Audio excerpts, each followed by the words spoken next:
Hello, my name is Nathan White, and today I'm going to be discussing several tales, but the first one will be of Beowulf.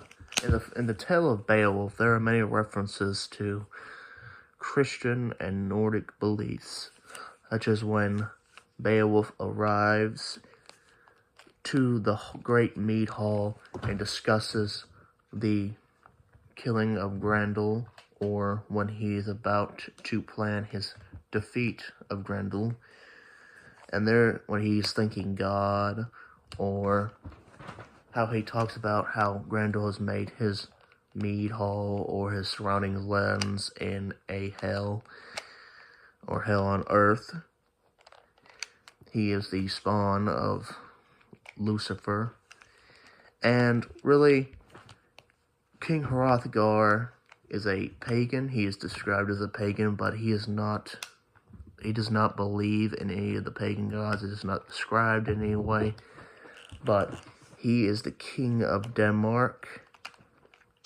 And also, he believes in the Christian God. But he is described as a pagan because he has courage in only his beliefs and not in who he believes in. And is hopelessly confused with what God's will is. He does not understand it at all. And this tale was written and only survives today because of Christian scribes who developed it, and the last poem, the poet, was written by Christian scribes in the 11th century. But basically, that's it. And there's also the tale of Shahnameh. It discusses the Iranian and Zoroastrian culture that developed in this tale. It is the Book of Kings. It is written in both Persian and Islamic writing. It has been developed in very many versions. It is mostly very different from each other. Talks about the small town in Khorasan, from the Arab center of power in Baghdad.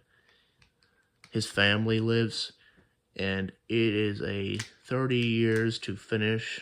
It took 30 years to finish this tale. And it is, it is poorly written. No, I'm sorry. It talks poorly of Sultan Muhammad. Although it finishes around the end, it takes the great history of Iran. And there's also the Ethiopian tale of Greta Nostrad, I believe. No, the Kabra Nagast, I'm sorry. And it discusses the book of the Lost Ark of the Covenant. And this basically talks about preventing Muslim rule over Ethiopia. And they are very isolated from Europe.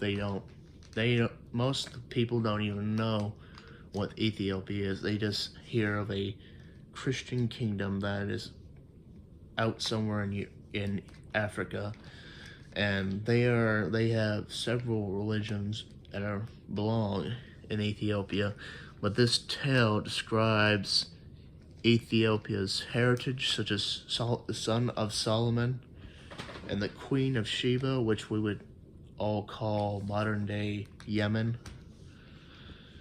But they are known to have possessed the Lost Ark of the Covenant, that most people don't even know where it is, even though they claim to have it. It talks about the Solomon who gave his son the Ark,